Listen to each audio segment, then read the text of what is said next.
to us. I can never forgive under any circumstances. I don't like to talk about this because when I do, my heart aches. It hurts too much. How can you forgive them?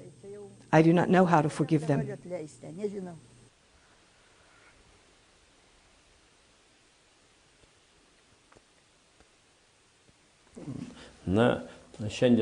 Today, I am not pleased with things. There are many former communists in our government today. They're in power. They stole all the property after communism fell. And today, they're all millionaires. It is very painful for us to see this injustice.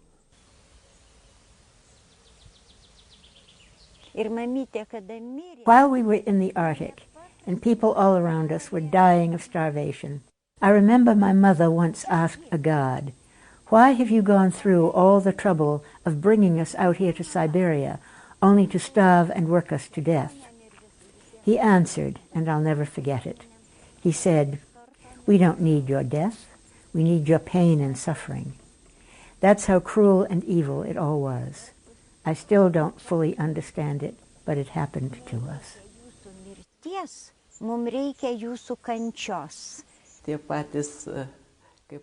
I'm not happy with the way things have turned out. Our communist brothers, who kept the Soviets in power for 50 years, have stayed on and have adapted. One day they were communists. The next day they were super-capitalists. Russian President Putin has stated publicly that there is no such thing as a former KGB or a former communist. Once you're KGB, you're always one. But we're in God's hands. I have hope for the future. They tried to destroy us, and as you have seen, they failed. So I am hopeful.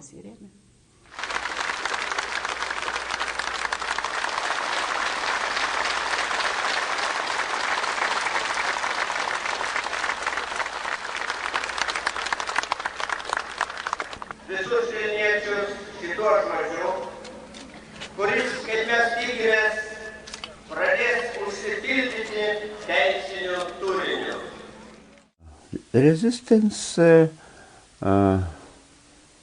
was difficult and symbolized the value of freedom. Therefore, so many people, young men and girls, were ready to die as a free people. Maybe with a hope of liberation, maybe even without any hope, but to surrender, to kneel, be facing the terrible and degraded enemy and terrorist. It was so unacceptable. They preferred to fight to the end.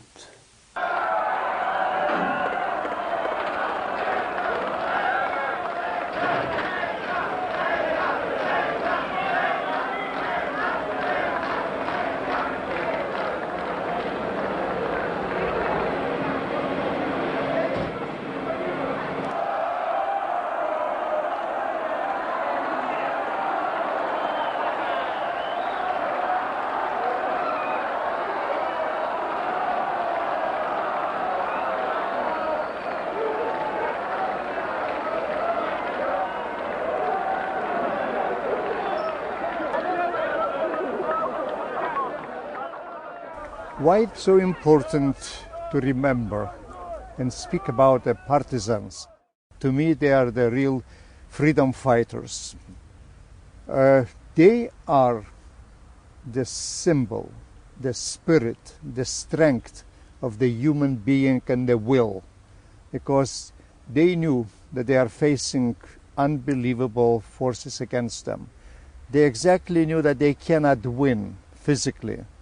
To me, it symbolizes one thing, that commitment for freedom and showing that nothing can destroy the determination to be free, to live free, speak free, and they fought that against the big odds.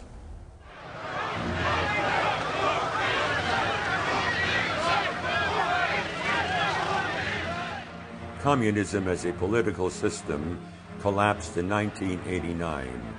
The Russian tanks did not leave Lithuania until 1993.